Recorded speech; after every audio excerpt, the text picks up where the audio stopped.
جو استعفیٰ دینے کی وجوہات بیان کی ہیں وہ اس سے بھی زیادہ خوفناک ہیں۔ مسلم مسجد لاہور کا واقعہ نہ بھی ہوتا تو وہ تحریک کامیاب ہو جاتی، اس وجہ سے۔ اعوذ باللہ من الشیطان الرجیم، بسم اللہ الرحمن الرحیم۔ ناظرین، آپ کا ہوسٹ یاسین علاقہ سین نیوز کے پروگرام کرنٹ سین میں ہم آپ کو خوش آمدید کہتے ہیں۔ ہمارے ساتھ اسٹوڈیو میں تشریف رکھتے ہیں جبار مفتی صاحب، جو کسی تعارف کے محتاج نہیں ہیں، ہمارے اساتذہ میں سے ہیں۔ جبار مفتی صاحب پاکستان کے تمام معاشی، سیاسی، عسکری اور دیگر پہلوؤں پر گہری نظر رکھتے ہیں۔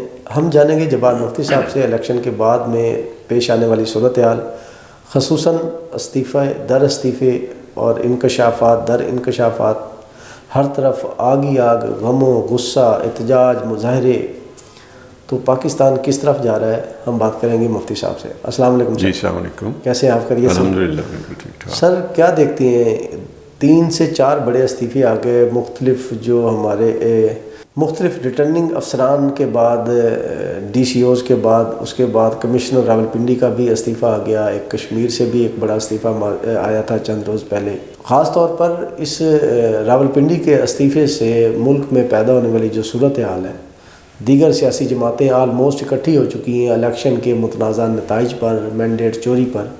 کیا دیکھتے ہیں کہ ملک ایمرجنسی کی طرف بڑھ رہا ہے یا کچھ اور ہونے جا رہا ہے؟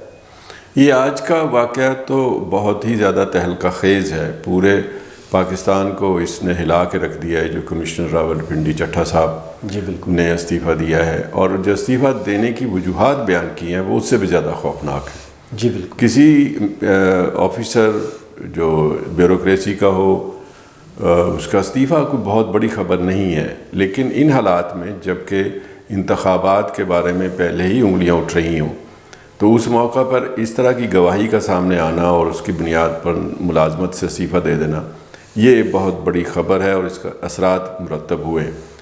صورتحال یہ ہے کہ کل بھی عرض کیا تھا کہ یہ ایسے عجوبہ انتخابات ہوئے ہیں کہ جس کے بارے میں ہر پارٹی کہہ رہی ہے کہ ہمارے ساتھ دھاندلی ہوئی ہے۔ یہ پہلا موقع ہے، ورنہ ہوتا یہ تھا کہ ایک فریق کہتا ہوتا تھا کہ ہمارے ساتھ دھاندلی ہوئی ہے، دوسرا فریق اس کے دلائل دیتا تھا کہ نہیں دھاندلی نہیں ہوئی جی، آزادانہ ہوئے ہیں۔ جو بینیفیشری ہوتا تھا وہ کہتا تھا منصفانہ ہوئے ہیں، جو لوز کر رہا ہوتا تھا وہ کہتا تھا کہ دھاندلی ہوئی۔ اس دفعہ یہ ہوا ہے کہ چونکہ سپلٹ مینڈیٹ ہے، ایک فریق ایک جگہ جیتا ہوا ہے تو دوسری جگہ ہارا ہوا ہے، دوسرا فریق دوسری جگہ ہارا ہوا ہے تو پہلی جگہ جیتا ہوا ہے۔ اس طرح کر کے ہر کسی کو شکایت ہے اور ہر فریق نے یہ کہا ہے کہ ہمارے ساتھ دھاندلی ہوئی ہے۔ وہ آپ نام لیتے جائیں پارٹیوں کے، سب لوگ کہہ رہے ہیں کہ چنانچہ ایک ماحول بن گیا جو الیکشن میں قابل اعتماد نہیں رہے۔ کل پرسوں بھی عرض کیا تھا کہ جو صورتحال ڈیولپ ہو رہی ہے یہ ایسے لگ رہا ہے جیسے ہم ایمرجنسی یا مارشل لاء کی طرف بڑھ رہے ہیں۔ یہ افسوسناک ہے، نہ جمہوری ملک کے اندر نہ ایمرجنسی نافذ ہونی چاہیے نہ مارشل لاء آنا چاہیے، لیکن حالات کا تقاضا کب کیا ہو جائے یہ نہیں پتہ ہوتا ہمارے جیسے تیسری دنیا کے ملکوں میں۔ چنانچہ پاکستان میں بھی اب صورتحال جو آہستہ آہستہ آگے بڑھ رہی ہے، تو مجھے تو 1977 یاد آ رہی ہے۔ 1977 میں جب تحریک چلی تھی تو وہ بھی انتخابات میں دھاندلی کے خلاف چلی تھی، لیکن اس میں ایک فریق تھا جو متاثرہ فریق تھا، وہ قومی اتحاد تھا جس میں 9 پارٹیاں شامل تھیں۔ انہوں نے پہلے دن ہی کہا تھا الیکشن کے بعد کہ جی دھاندلی ہو گئی، ہم نہیں اس کو مانتے۔ چنانچہ انہوں نے 3 دن کے بعد جو صوبائی انتخابات ہو رہے تھے، اس زمانے میں انتخابات ایک دن میں نہیں ہوتے تھے صوبائی اور قومی، اس زمانے میں قومی ایک دن ہوتے تھے، 2 دن کے گیپ کے بعد تیسرے دن جا کے صوبائی کے ہوتے تھے۔ تو صوبائی انتخابات کا بائیکاٹ بھی کر دیا تھا اسی احتجاج کے طور پر کہ ہم انتخابات میں حصہ نہیں لیتے، مشینری غیر جانبدار نہیں ہے، حکومت جو ہے وہ دھاندلیاں کرا رہی ہے۔ چنانچہ ایک تحریک کا آغاز ہوا، پھر عام ہڑتال کی درخواست وہ اپیل کی گئی۔ اس زمانے میں اسی طرح افسروں کے استعفے آئے تھے اور ان افسروں کے استعفوں سے اس احتجاجی تحریک کو مہمیز ملی تھی۔ وہ اگر مسلم مسجد لاہور کا واقعہ نہ بھی ہوتا تو وہ تحریک کامیاب ہو جاتی، اس وجہ سے کہ جو اس طرح کی خبریں ہوتی ہیں نا کہ جی جو ذمہ دار افسران ہیں وہ یہ کہتے ہوئے استعفیٰ دے دیں کہ جی ہاں جی ہم سے زیادتی ہوئی ہے، ہمارا ضمیر جاگ اٹھا ہے، تو پھر ان کو ایک وہ جس کو آپ کہتے ہیں کہ مہمیزی، اس کا مشکل سا لفظ ہے لیکن اس کو انگیخت ملتی ہے، اس کو بڑھاوا ملتا ہے۔ تو اب صورتحال یہ ہے کہ اس وقت ایک ماحول گرم ہوا تھا جی مزیداری کی بات یہ تھی کہ اس میں کوئی فریق ڈیفینڈ کرنے والا نہیں تھا. جو نگران حکومت موجود ہے اس کا کوئی سٹیک نہیں ہے, اس کا کوئی انٹرسٹ نہیں ہے. جی بالکل. نہ کوئی جیتے کوئی ہارے, ان کو تو کوئی فائدہ نہیں یا نقصان نہیں ہے. چنانچہ وہ ایک خاموش تماشائی کے طور پہ بیٹھے ہوئے, اور ہر کوئی کہے جا رہا ہے کہ دھاندلی ہوئی دھاندلی ہوئی دھاندلی ہوئی. اس میں صرف الیکشن کمیشن ایک ایسا ادارہ تھا جس نے ڈیفینڈ کرنا تھا کہ جی دھاندلی نہیں ہوئی, منصفانہ انتخابات ہوئے, ہم نے فرائض پوری طرح صحیح ادا کیے ہیں. چنانچہ کچھ نہ کچھ بیلنس ہوتا چلا جاتا, لیکن وہ بھی ابھی تک خاموش تھا. ایک دو تردیدیں آئی تھیں ان کی طرف سے, لیکن وہ ماحول ایک تھوڑا سا بن رہا تھا. اس ماحول کے ہوتے ہوئے یہ تو ایک آپ کہیں جیسے بیٹسمین چھکا مارتا ہے, یہ جو تحریک چلانا چاہتے ہیں ان کا چھکا لگ گیا ہے, اور یا آپ کہہ رہے ہیں مرے کو مارے شاہ مدار, وہ بھی اس میں, لیکن مسئلہ جو ہے وہ خراب ہو رہا ہے. جی بہت شکریہ.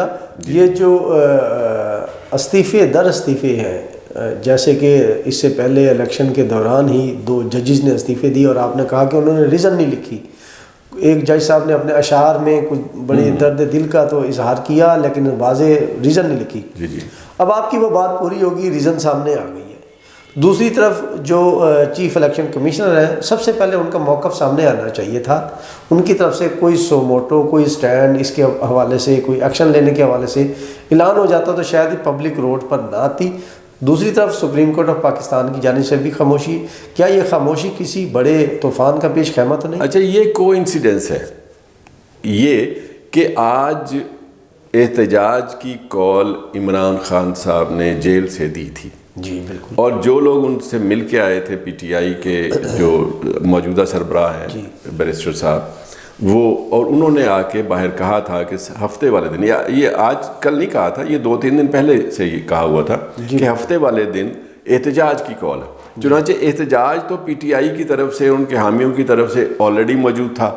اس میں مزید اضافہ یہ ہو گیا مور اوور کے طور پر کہ یہ ایک بات سامنے آ گئی. اب جہاں تک تعلق ہے اس کا کہ عدلیہ کی طرف سے یا چیف جسٹس کی طرف سے سوئے موٹو آنا چاہیے, تو آپ نے دیکھا ہوگا کہ جو انہوں نے پریس کانفرنس ٹائپ کی ہے کمشنر صاحب نے, کمشنر راولپنڈی چٹھا صاحب نے, تو چٹھا صاحب کی پریس کانفرنس میں بھی یہ بات ہے کہ جی چیف جسٹس آف پاکستان کو اس میں سوئے موٹو لینا چاہیے, مطالبہ کیا ہے, اور اس مطالبے کی روشنی میں یا ویسے بھی ایسے اہم واقعات پر سوئے موٹو لیا جاتا ہے. تو چیف جسٹس نے سپریم کورٹ کے 5 ججوں کا اجلاس بلا لیا فوری طور پہ, اور وہ گھنٹوں کے حساب سے وہ چلا اسی ایشو کے اوپر کہ جی جو ہے سوئے موٹو لیا جائے. اور زیادہ تر توقع یہی ہے کہ سوئے موٹو آ جائے گا, اور سوئے موٹو آتا رہتا ہے, کوئی انہونی بات نہیں ہے, یہ ہو جاتا ہے.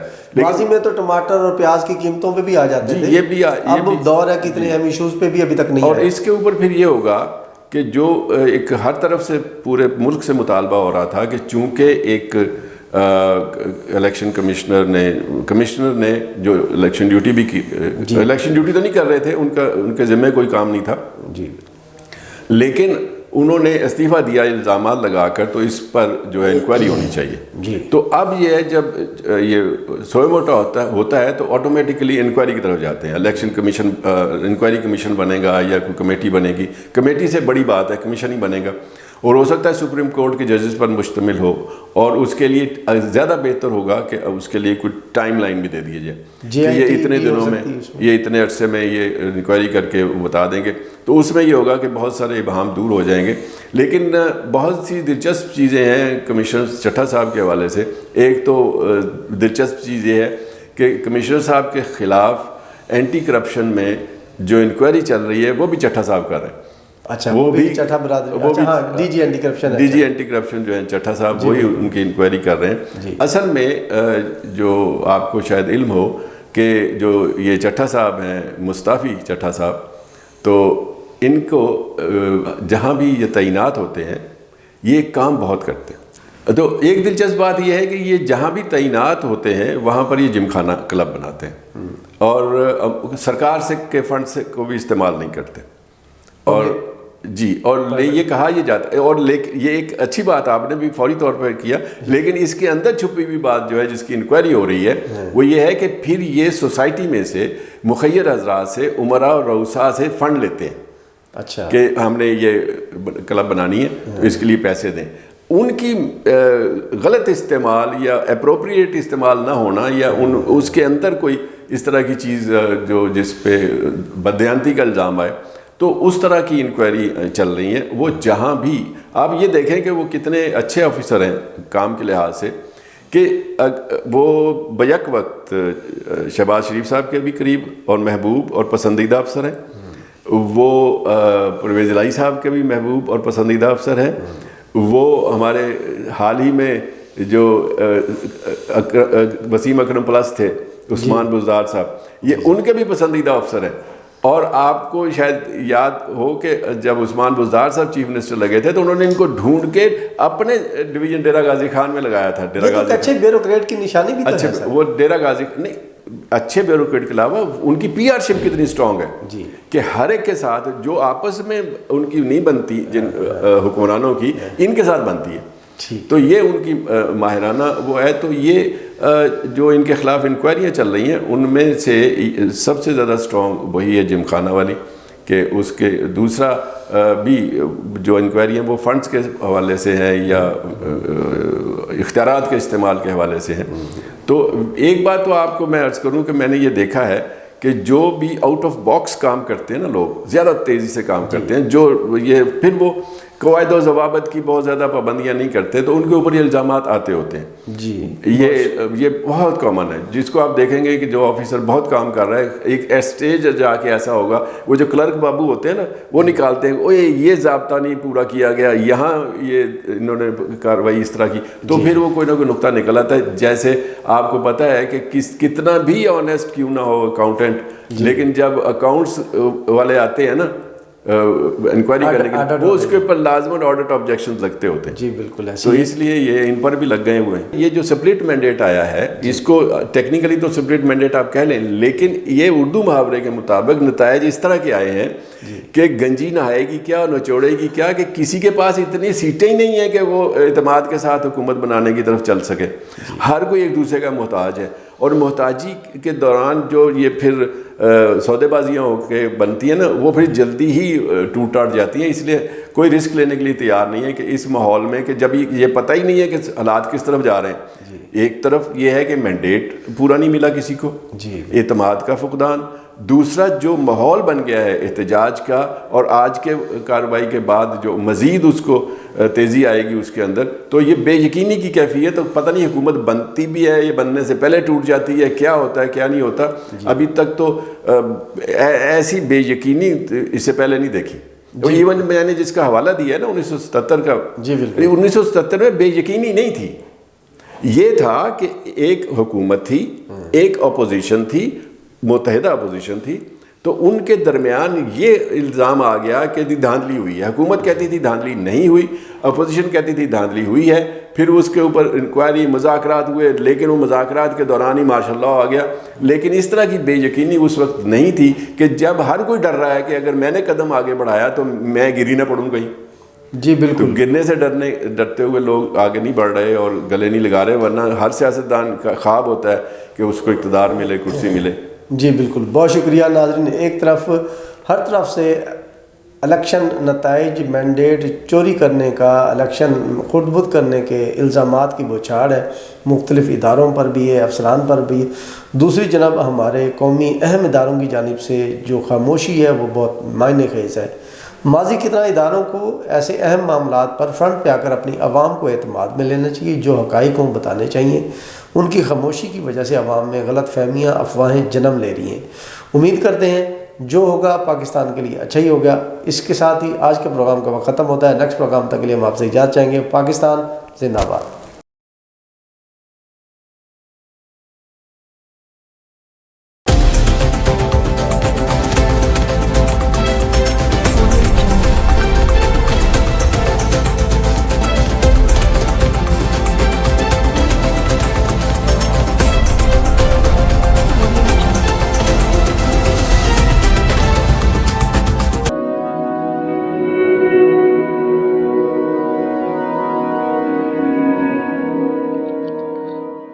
رزق اللہ کے ہاتھ میں ہے، اور کبھی کبھی رزاق رزق کی تقسیم کا اعزاز ان لوگوں کو بھی عطا فرما دیتا ہے کہ جو حالات کی کڑی دھوپ میں شجرے سایہ دار ہوتے ہیں۔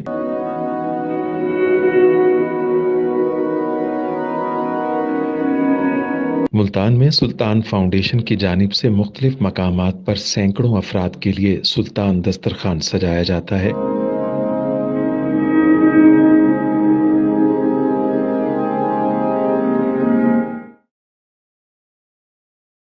ہر انسان سلطان دسترخوان کا مہمان بنتا ہے۔